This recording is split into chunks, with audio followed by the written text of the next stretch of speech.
Bodhi Prasanna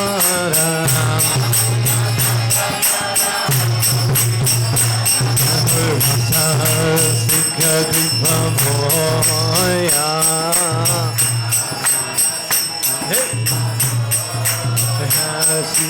Rasa Sikha Kripa Moya. Hey! Here out of love, Vrindavan and Bhakta Param.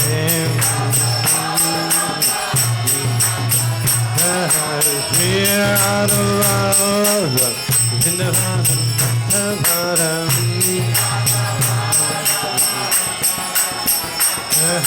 Here out of love, Vrindavan and Bhakta Param.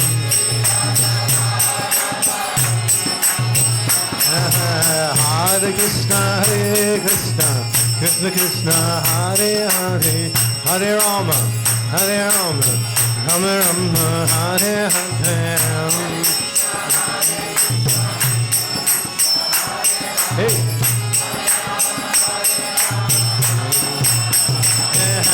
Hare Krishna, Krishna Krishna, Hare Hare, Hare Rama, Rama Rama, Hare Hare.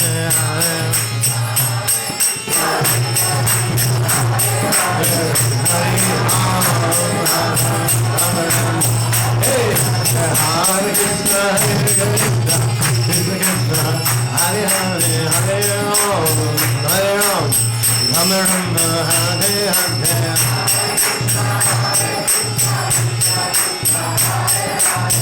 Hare Rama,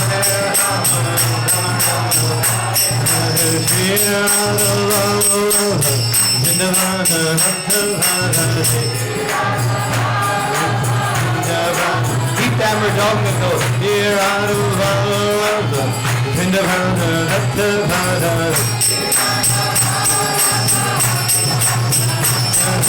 Here out of love, Vrindavana, Bhakta-vana. Hey.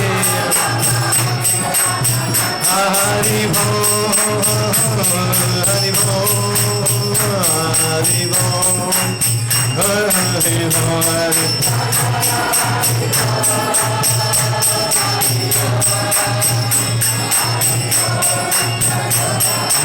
Yes, Hari Bol, Hari Bol, Hari Bol, Hari Bol, Hari Bol.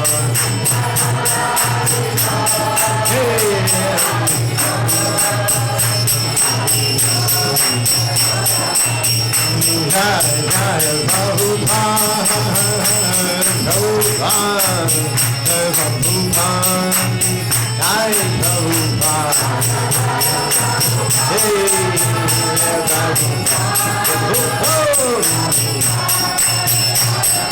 Jai Jai Prabhupada, Prabhupada, Prabhupada, Prabhupada.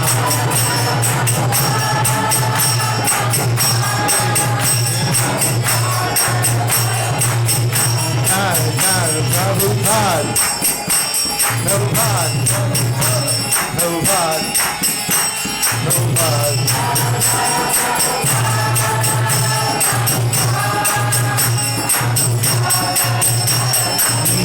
Jai Gaur Hari Bol, Hari Bol, Hari Bol, Hari Bol.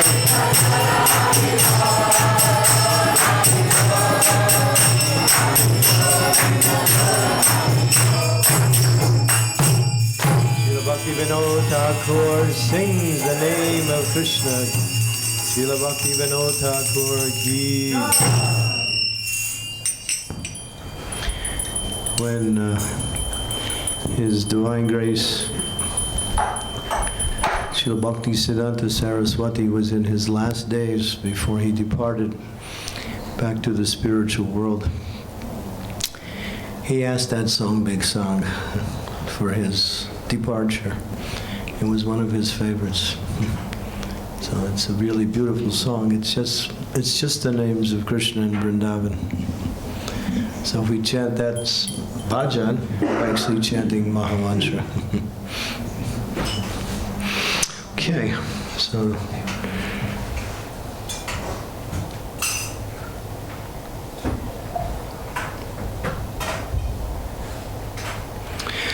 Om Namo Bhagavate Vasudevaya.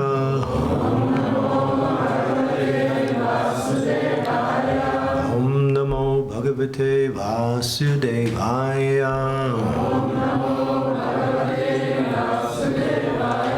Om Namo Bhagavate Vasudevaya.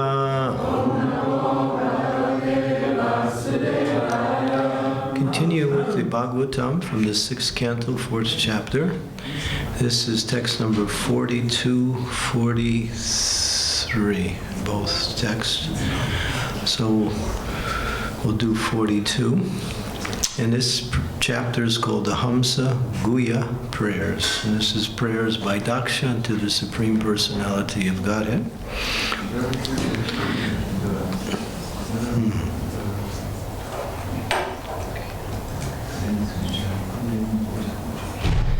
Tam tatavanatam bhaktam Rajakama prajapatim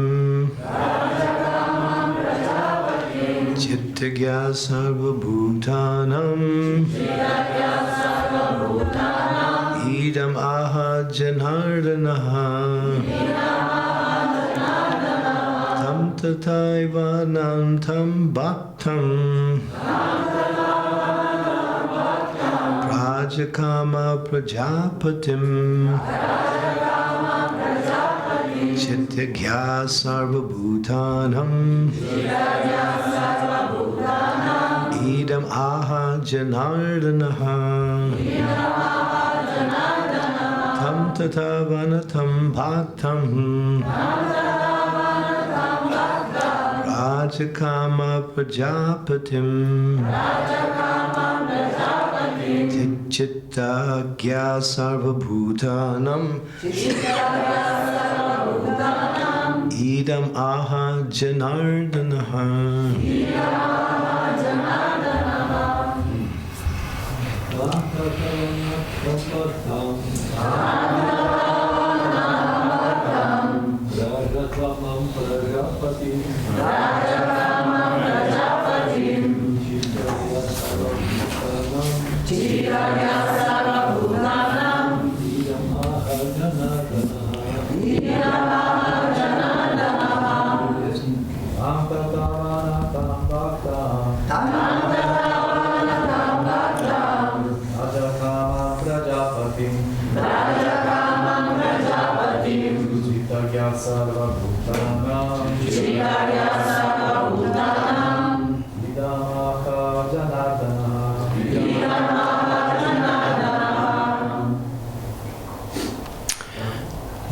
Continue.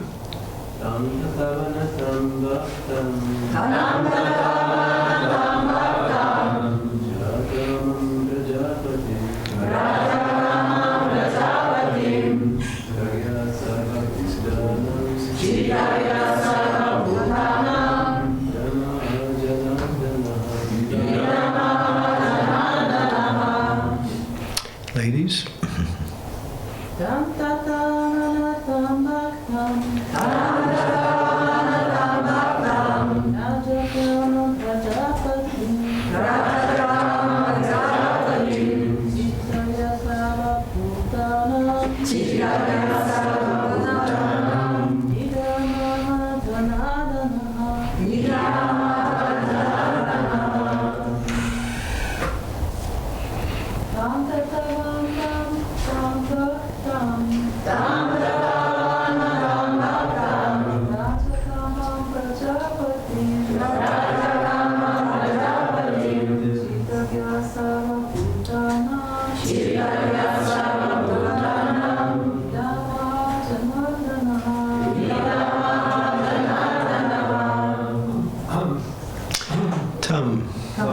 Him, Prajapati Daksha, Tata, in that way, Avanatam,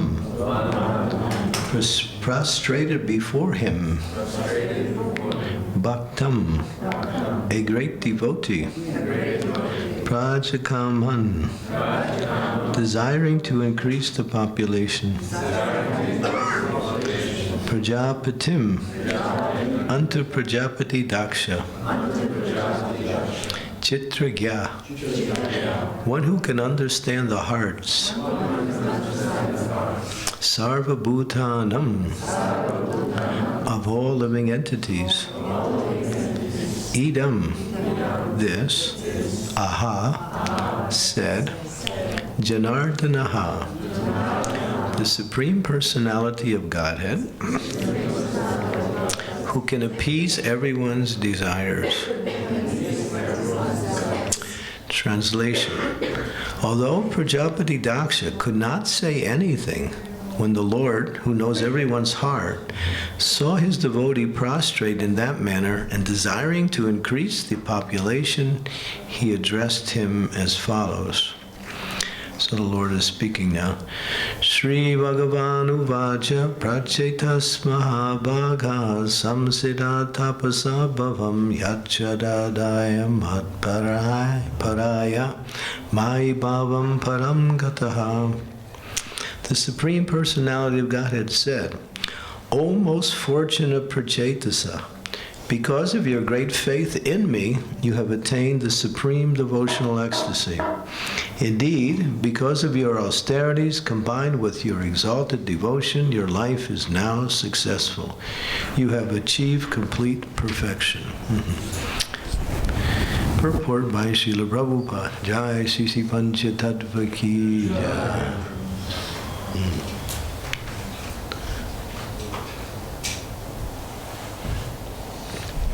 So, as the Lord confirms in Bhagavad Gita 8:15, one who reaches the highest perfection when he attains the fortune of realizing the Supreme Personality of Godhead, Mamupatya Punarjanma Dukalayam Ashasvatam Naptuvanti Mahatmanaha Samsiddhim Paramam Gataha.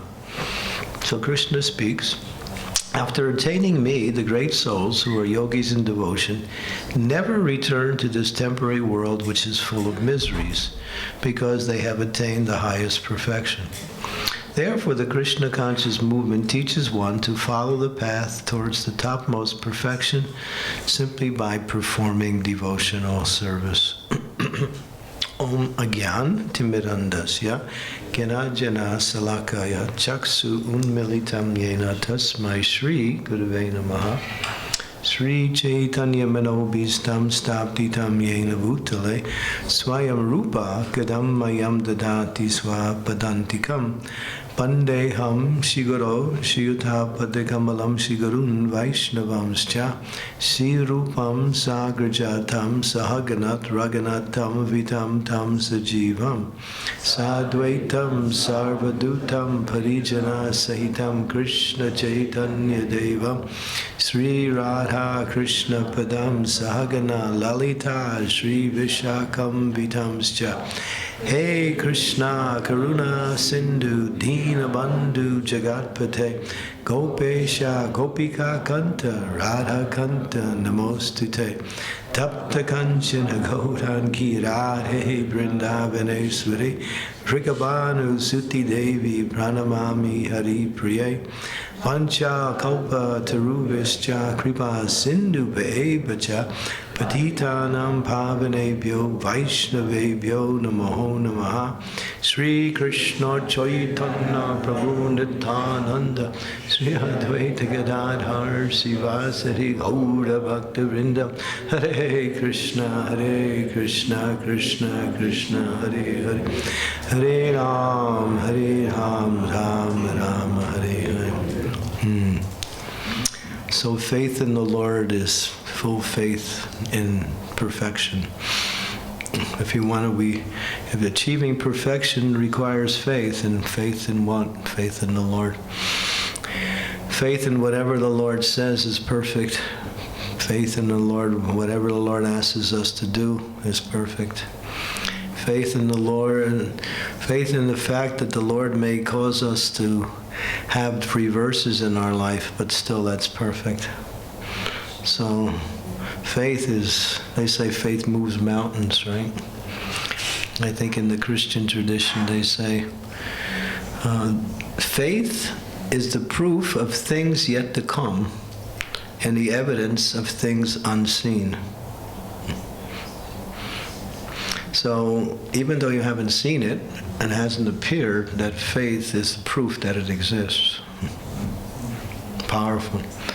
So so the whole process of Krishna consciousness begins and develops from the process of faith. Adastrado sadhusanga bhajana kriya anartanidvriti anishta nrutis ashakti bhavam prema. So these are the 9 stages by which one traverses the path of bhakti to the stage of prema, which is perfectional stage. Prema pumartha mahan. To develop love for Krishna. To develop love for Krishna is natural because it's our nature.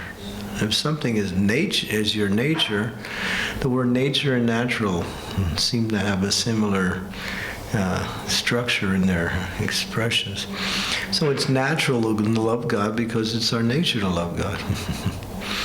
But that love is covered by the material energy, due to our association with material energy.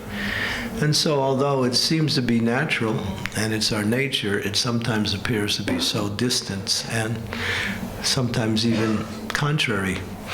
My nature is to enjoy this world as much as I can and whatever I can do to enjoy, right?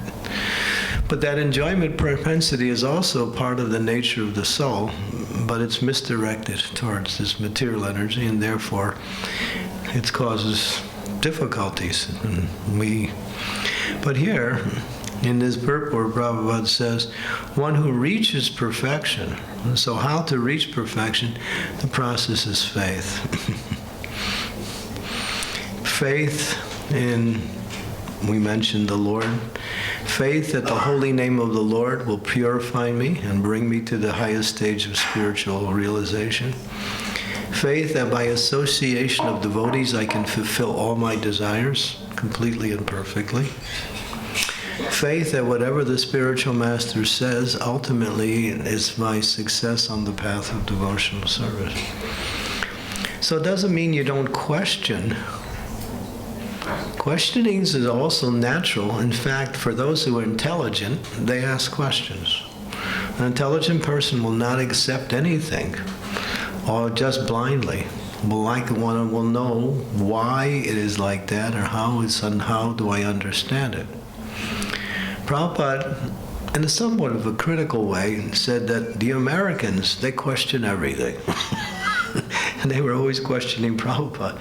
And sometimes, when Prabhupada's preaching in India, the Indians, they don't question because they accept, generally, because that's tradition, that's their culture.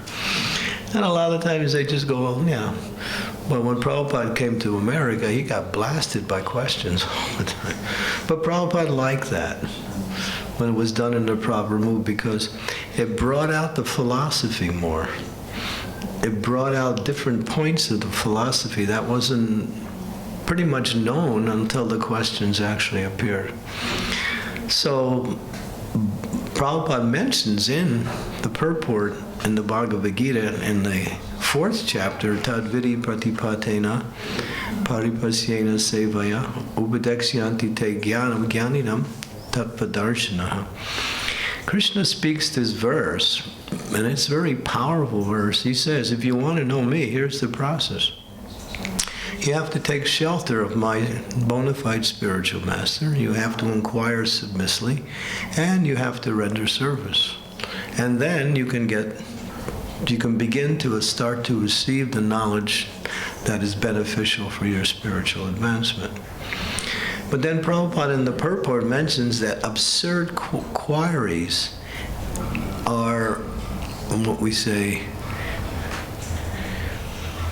blind faith and absurd qualities are useless, just to have blind faith. Now, you might say, well, there's another point.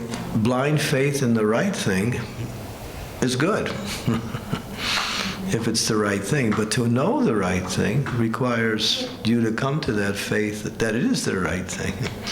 So there's where our inquiry comes, to question and to get clarification. And therefore that strengthens our faith, because we all have a tendency to think in a slightly different way. When we're speaking class now, people are processing it according to their understanding. So no two people are processing the same knowledge in the same way, because each person has an individual consciousness, and that consciousness is a developed consciousness through the association of activities that have been there from time immemorial. So everybody's consciousness is not exactly the same. There's similar consciousness, but nobody has the exact same. That's why it says, Prabhupada says, wherever there's two persons, there's two opinions. Some of you may experience that in married life, right? Comes out sometimes a little strong. But yeah, that's truth. Wherever there's two people, there's two ways to see the same thing. And so to develop that faith and to leave behind this idea of accepting everything for the sake of accepting everything and going deeper, therefore we ask questions to get clarification, to get understanding. Because when you read or you hear, the first thing is, what does it mean for me? And then when you get a little bit of understanding of what the meaning, and how do I apply it in my life? How does it work for me? And when I start to apply it in my life, then what happens? I start to understand it clearly. The beginning understanding is more like theoretical, but the second part of the understanding is I understand it.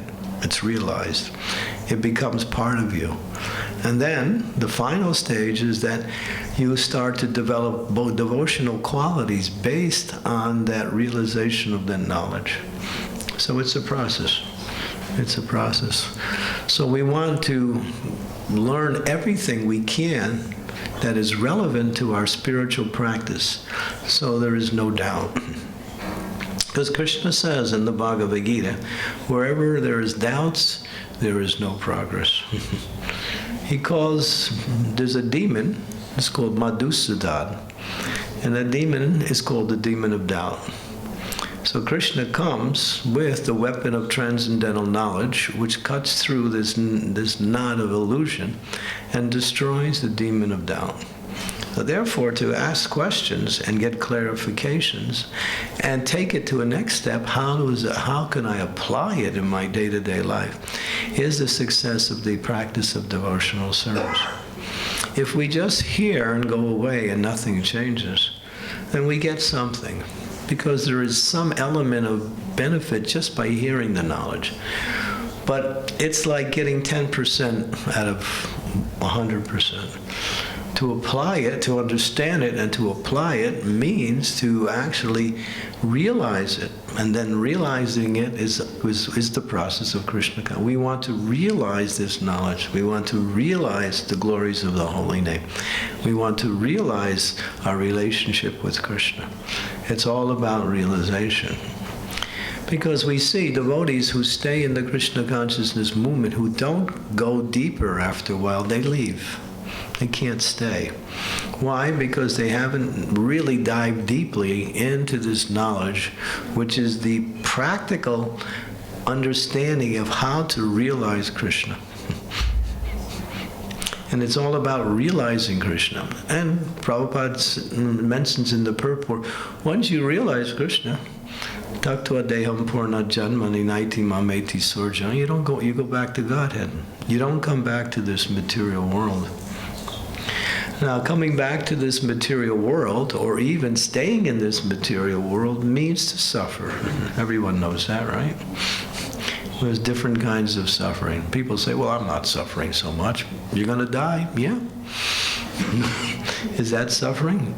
Sure is. You lose everything you work for, right?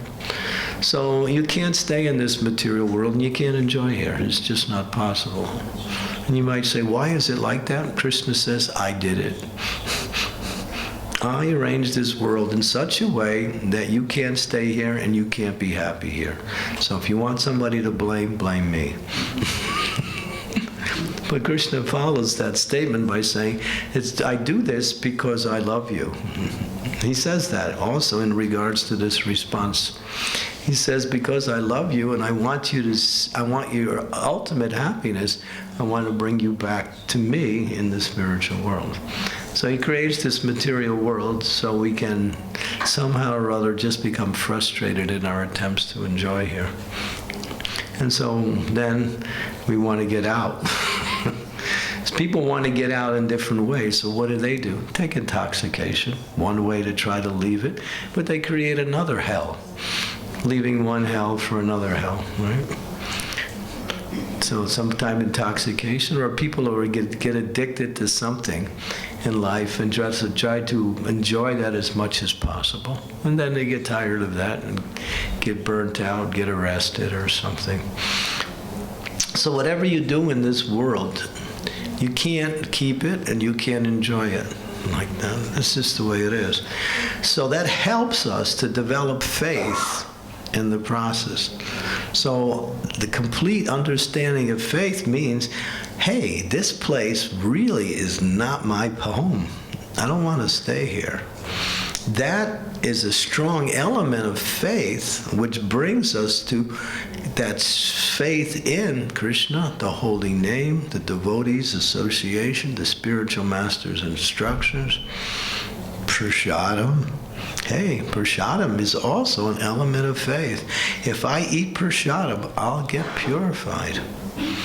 I can become purified simply by the process of eating. Prabhupada says, if you understand that that is Krishna come in the form of food. When you understand that and accept that mood while you're accepting prasadam, you're getting purified. And it's not a small thing, because Krishna's prasadam is none different than Krishna. One devotee said to Prabhupada, can we just eat prasadam all day and go back to Godhead? And Prabhupada said, yes, if you understand it's Krishna. But if you don't understand it's Krishna, and you have a different consciousness, you don't get the same benefit. So it's all about consciousness, faith. And so when we have that faith, just like we have this faith of coming to this kirtan program, and I'm going to get spiritually charged up. I'm going to prepare myself in my devotional service to become stronger in my Krishna consciousness and develop a taste for chanting Hare Krishna. These are all elements of faith. We should not just simply do things and go through the motions and expect, what do I do next? That's not Krishna consciousness. Everything that is done in Krishna consciousness has an element of faith connected to it that makes that activity spiritual. It's spiritual, but the consciousness that we develop in the process of executing that consciousness comes with executing that with the proper mood, like that. So, and especially when we chant Hare Krishna, we know, hey, there's nothing better than that. It's the highest. Krishna has given us the highest.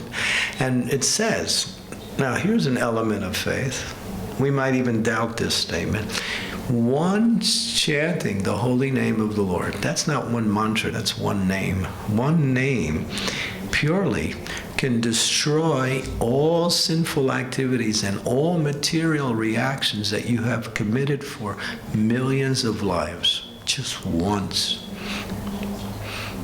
Ajamil, he was so sinful his whole life, chanted the name of Narayan, called from the core of his heart, calling his son, but he remembered the Supreme Personality of Godhead when he heard himself calling the name of his son. At that time, he was so sinful. I mean, he was not just sinful, he was a criminal. Prabhupada said he was capturing people and holding them for ransom and then getting money from them so he could support his prostitute wife. And he was doing all kinds of things just to get money, all criminal things. And so not only was he committing sinful activities, but he was actually causing so much distress to so many other people. But he chanted Narayan, and that's not even Krishna's name. Prabhupada said if you chant Vishnu 1,000 times, it's equal to one powerful name of Ram. So if you chant Vishnu's name 1,000 times, it's equal to once chanting Ram's name. And 3 chanting of Ram's name is equal to 1 chanting of Krishna's name. And Krishna is the supreme absolute personality of Godhead, where all the embodiment of all spiritual energies are found in Krishna's name. So imagine if you could just chant it just once, purely. You're liberated. Just once. So we're chanting it for days and going deeper. But part of that, coming to that platform of liberation, means to have faith that this name will take me to the highest stage of spiritual perfection. It's like that. So when we chant in that mood, then we're actually chanting. We're actually chanting the glories of the Lord, like that. So these kirtan programs are actually great opportunities to purify the heart and to taste the happiness of Krishna consciousness. We say chant and be happy, right? But what does it mean? Is there a purport to it? Yes, there is. That if you're looking for happiness somewhere else, you won't find it in the holy name. Forget it.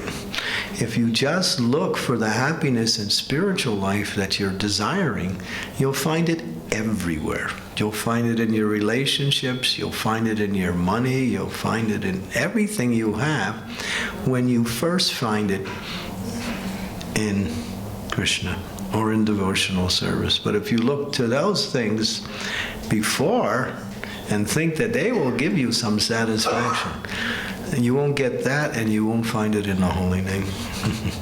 That's faith. That's faith. So faith is powerful. Faith can move mountains. It says that just, I think, Christ, in the Christian scriptures, they use a lot of terminology and a lot of examples about faith. Christ told one of his followers, if you have a grain of faith, you can tell that mountain to go into the sea and that mountain will do it. If you have that much faith in God. Christ was speaking a lot about faith. Most of his statements were a lot about faith. But our whole process is about faith. It's about faith. Faith in the whole process. And our faith is going to be challenged. Our faith is going to be challenged. Just like sometimes we see a new bhakta comes to Krishna consciousness, gets fired up, becomes enthusiastic, does all kinds of service, chants with enthusiasm, gets really fixed up, starts to do nice service. Everyone's saying, wow, that person's really good. Yeah, but he'll get tested. We'll all get tested. So the test of faith is to stay strong despite reverses in our devotional service. That's why that verse, Tate Dukam Pashusha Mikshamanam, Pujane Vakripa Vipakam Vipalva Mubir Vinadana Namaste Jivetiyom Mukti Padesha Dayabak. If you can learn that verse and meditate on that verse, that is the verse for complete faith.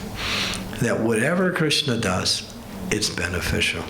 Not only, even if he takes everything, even if he kills me, it's good.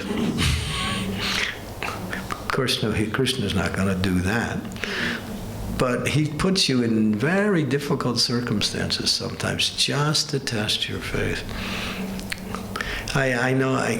This is a common thing that happens to devotees all the time. Maybe you all experience that too. When you're about to do something spiritual, all of a sudden something material comes up that's important. You have that experience? I'm going to the Kirtan Mela in Ljubljana. Uh-oh. My friend is having a wedding, and they want me to come. And it's a good friend. What? You know, it's so many of these different experiences. Just like I was talking to one of my disciples in London, so we're planning a big program in April. It just happens that his sister's getting married the same weekend. And so, you know, it's an Indian family, and you know how Indian families are. They're just like, family is everything. So he said, I have to go. I said, you're not going. He said, she'll be unhappy. They won't talk to me. But Krishna will. So I convinced him, and he said, all right, I'll go. You got me, Maharaj. Okay, I said, all right, so I'm happy. But then his wife said, but you know, what about me? I want to go to the wedding too. I said, you have to go with your husband. He's coming here. So we went back and forth. Finally, after a long debate, it wasn't just a discussion, and they agreed to come to the Krishna consciousness. But I find that all the time. Every time when some devotee wants to make a leap in spiritual life, something comes up. Why? Why does that happen? Is that coincidental? No. It's Krishna allowing Maya to test you to see what's important in your life. Where is your real concentration, or where's your real focus? Is it me, or is it that? And if you fail, you get another chance.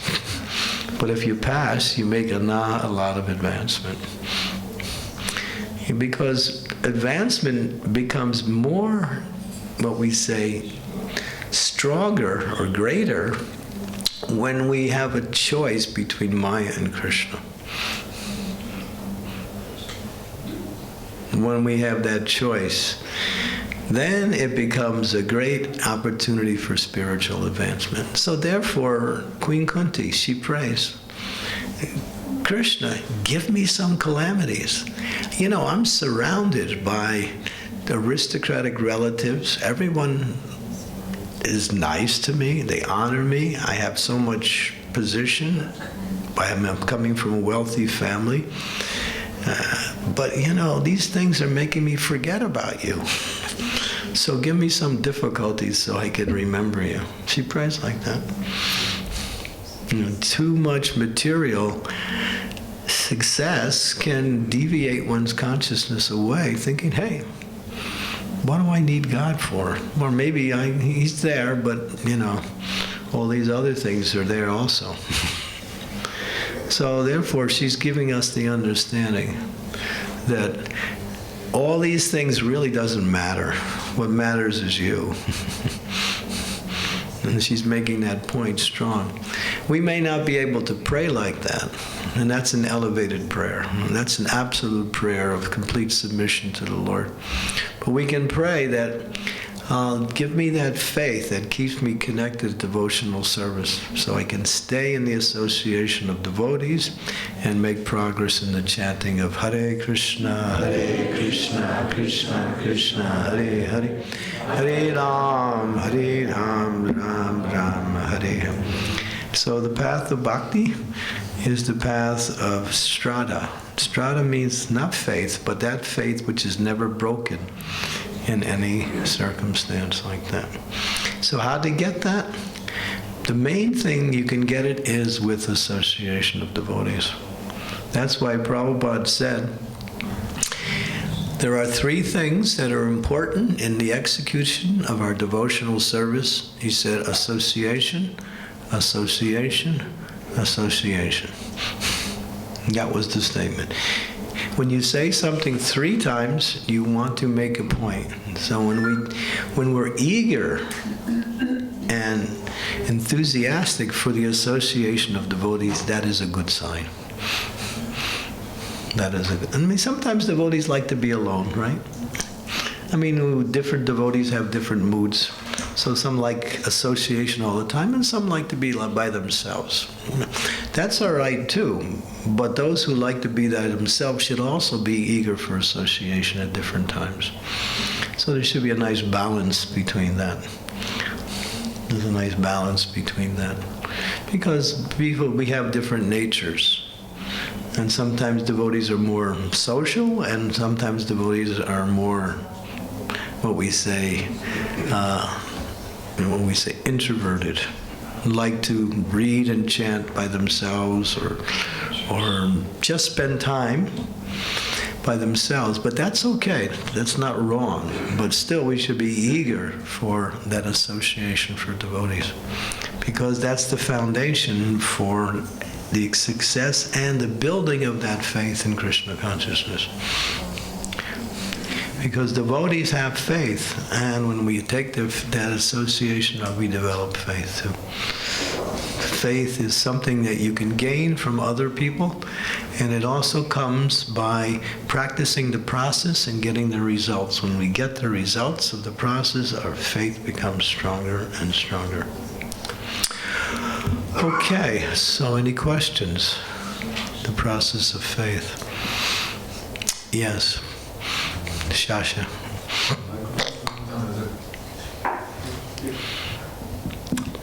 Hare Krishna. Anuradha, you're next. Okay. On beginning you said about fulfilling our desires by devotees, right?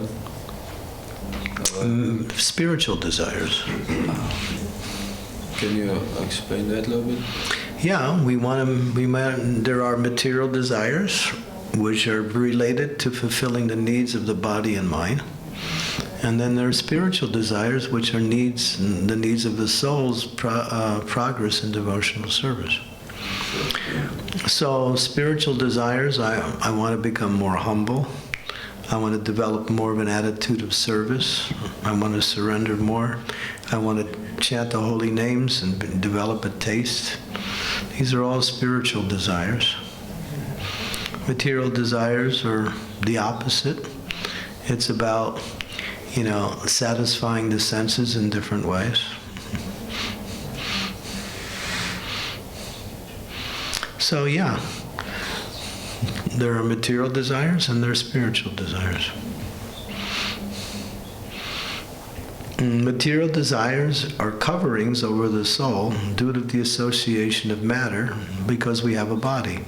Because we have a body, therefore we are associating with this material energy, and we develop desires based on that association. Now, Vedic culture teaches us to regulate the material desires in such a way they don't interfere with our spiritual progress. So what is that regulation? That is the Varnashram system. Not too much, not too little. Krishna says in the Bhagavad Gita, eat what you need and not more. Sleep what you need and not more. Develop some recreation to keep the body and soul fit in devotional practice like that. So we regulate the material needs to what is absolutely necessary. Sri Ishopanishad says that if you live according to your needs, then you can desire to live for 100 years. But if you go beyond that, you create an inordinate aspect of life where you have to struggle in order to maintain those things. If you're struggling in life in the material sense, that means you're acting outside of what you actually need. Because Krishna provides everything we need material. There's no need to struggle for that.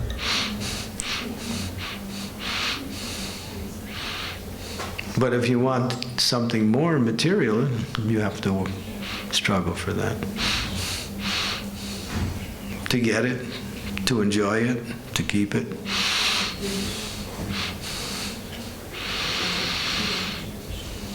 Okay? Anuradha?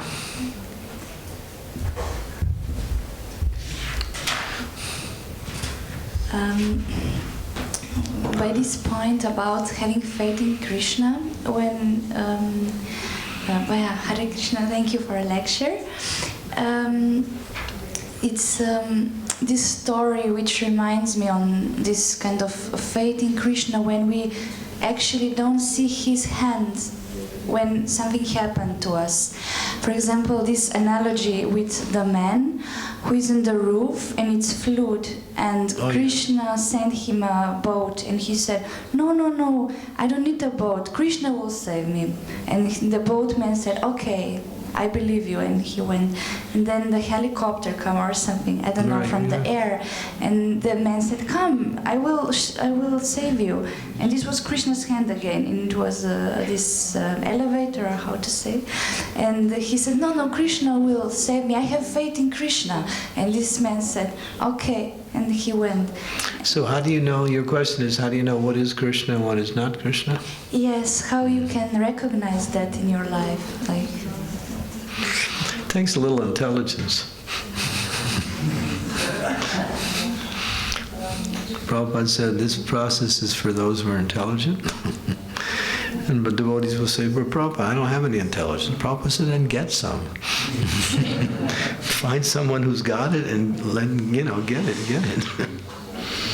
So yeah, we learn sometimes by experience, and we learn by hearing both. So therefore, back to the point, there is a principle, it's called anukulena. It means to accept what is favorable for a devotional service. And then there's a thing called pratikul. Pratikul means to accept what is unfavorable. To reject what is unfavorable. So we have to know what is favorable and what is unfavorable. And that comes with association with devotees. They help you. And hearing from the spiritual master, reading the books, you gain some experience based on the knowledge. It's not everyone's going to tell you every minute how to do things. You have to have some understanding.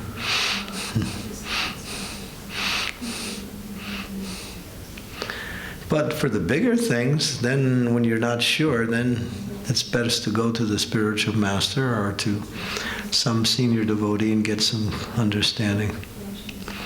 The mind will trick us. The mind will always take the easy way out.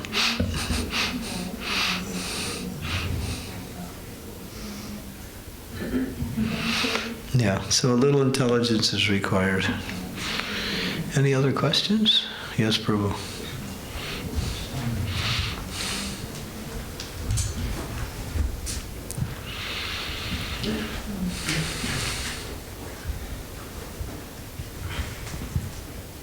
In the purport, Srila Prabhupada says that we achieve perfection simply by devotional service, right? But sometimes, because of our consciousness, it's not so simple. What is devotional service? Ayabilasita sunya gyanakama anavritam anukulina krishna silanam bhakti uttamam. That's devotional service. Rupa Goswami gives the formula. He says that devotional service is free from all desire for fruit of gain, free from the desire to gain through philosophical speculation. It is meant for Krishna, and it is meant to please Krishna. So he gives four things, two things that are not, and two things that it is. So that is, if you know that verse, that is called a Paribhasa Sutra. Paribhasa Sutra is a verse that is fundamental and is the basis of all the other verses within that scripture. So Bhakti Rasamrita Sindhu is Rupa Goswami's science of bhakti, pure bhakti. And therefore that verse is the foundation. So if you know the meaning of that verse, then you can understand everything else that comes in relationship to Bhakti Rasamrita Sindhu, all the teachings in there. That you have to serve Krishna for the pleasure of Krishna and avoid personal gain through philosophical and mental speculation and activities that bring about desire for gain. I do something and I'm trying to gain something from that. Bhakti is free from gain. It's free from material gain. It's meant to please Krishna, that's all. What do we gain? We gain realization of Krishna. We gain freedom from material attachments. We develop transcendental knowledge. All these are gains that come by way of the process of bhakti. But that's not fruitive. Fruitive means material. But our consciousness right now is like I do everything for myself. I want fruitive activities and. Well, that's a start, but don't stay there. Yeah. In the beginning, you come to Krishna consciousness. It's all about you. When you start, it's all about you. But then again, you start to realize it's not about me. It's about Krishna. But because I'm connected to Krishna, it's about me. Why? Because when Krishna is pleased, you benefit.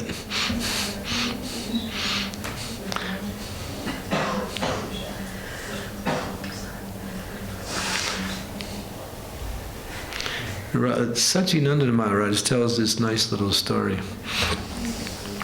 And the difference between heaven and hell. You've heard that story? Anybody? You hear that story? Okay. So one man, he wants to know what is hell and what is heaven. So he goes to, he's in heaven, and he asks St. Peter, what is the difference between hell and heaven? So St. Peter says, all right, let's go to hell first. I'll show you. So it's lunchtime. And so everyone's sitting around the table. And everyone has there's a big, big plate of food in the middle of the table. It's a round table like that, and everyone's sitting there. And so everyone has these long forks. And so they can reach the food, which is in the middle of the table. And so the bell rings to begin the process of eating, and then everyone's going with their long fork and trying to get the food in the middle, and when they try to put it in their mouth, it falls off the fork because it's so big and it's falling and they can't get it. Nobody's eating and everybody's getting all messed up. So everybody's getting frustrated. So he says, all right, you got the idea of hell? Okay, now let's go to heaven. So heaven, same situation. Food is in the middle. Everyone's sitting around the table. Everyone has long forks. Everything's the same. The bell rings, and the people take the fork and they feed it to the person next to them. That way everybody's eating. Yeah. Okay, you got it? When it's about you, it's hell. So when we serve the devotees, when we serve Krishna, we're actually doing the best thing for ourselves. But we don't see that because we think I am this body and I am this mind, and therefore I have to take care of number one. So that's material. So you can see the difference between what is material and what is spiritual. So, does that help? Okay, good. Thank you. Stay out of hell.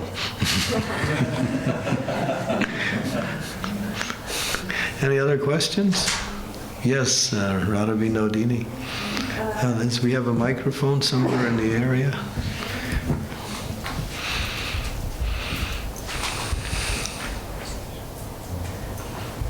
In the beginning of the class, you spoke about knowledge, and I was wondering that knowledge can also result pride. And I heard that, for example, people in goodness can be bound by knowledge. And how can we avoid this? So people in the mode of goodness develop knowledge, and they develop pride from that knowledge. That's the point? Yes. Prabhupada answered that. He said, let's see if this answers your question. Prabhupada was talking about the qualities of the mode of goodness, and someone said that one of the qualities of the mode of goodness, Prabhupada, is knowledge. And Prabhupada said yes, and that knowledge teaches you there's no happiness here. So what is the quality of that knowledge? So real knowledge is to understand the difference between matter and spirit. That's the basis of knowledge. That's preliminary knowledge. There is the soul and there is the body. There is those things that are created and those things that are never created. So to know the difference of that is actually knowledge. So people who have material knowledge and develop pride based on that are thinking that this material knowledge will give me something in life that will benefit from that. So people maybe gain some scholastic knowledge, and so they get a position based on that scholastic knowledge, and they get some money from that position, and they become proud of that knowledge, right? So, therefore, their pride is based on the body and the mind, which is ephemeral and always changing. And that pride is false, because even Krishna says in the Bhagavad Gita, and he doesn't refer to just spiritual people. He's giving a general, he says, Sarvasya Chaham Hridisani Visto Matar Smitra Gyanam Apohanam Cha. He says, from me comes knowledge. From me comes remembrance. From me also comes forgetfulness. So Krishna is in the heart of all living entities. And he's providing. So no one can do anything unless Krishna sanctions it. No one. Prabhupada says, even if you want to blink your eye, there's a demigod in charge of the eye blinking. Really.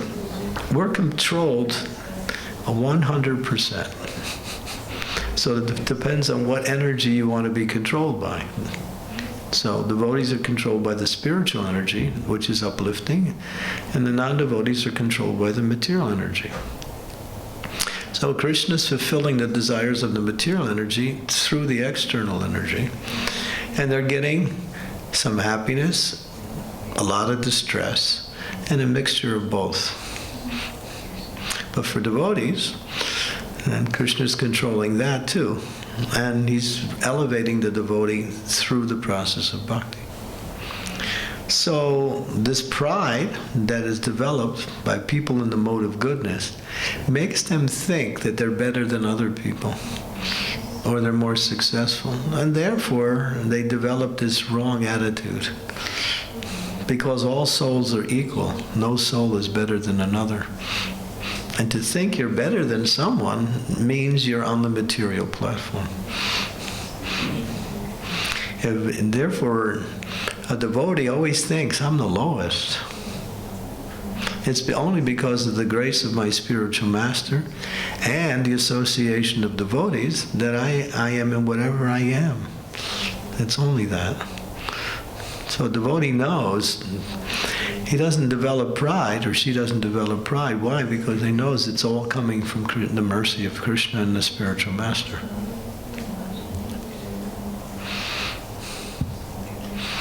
Bhaktisiddhanta, there was one devotee who was a real expert preacher, one of Bhaktisiddhanta Saraswati's sannyasis.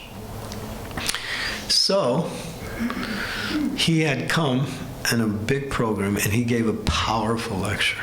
And it just astounded the whole crowd. Great lecture.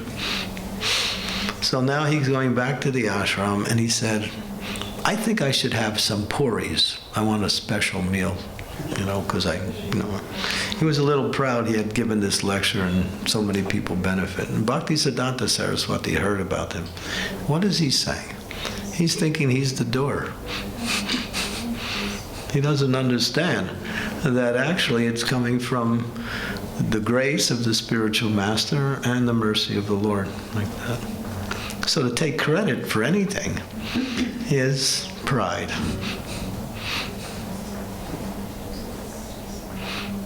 Thank you very much.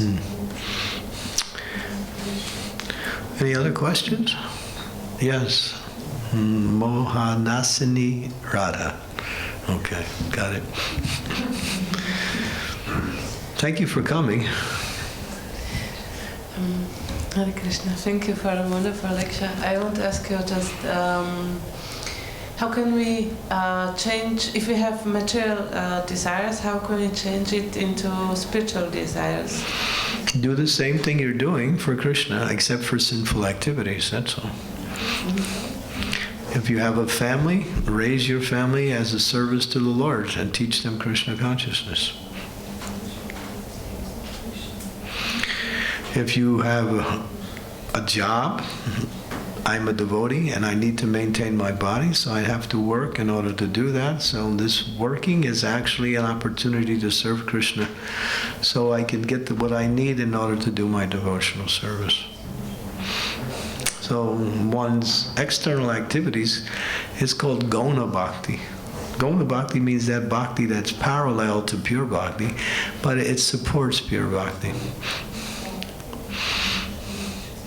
So Prabhupada said, do whatever you're doing, but do it as a service to the Lord. But you can't dovetail sinful activities. You can't have illicit sex or intoxication and say it's for Krishna. Doesn't work.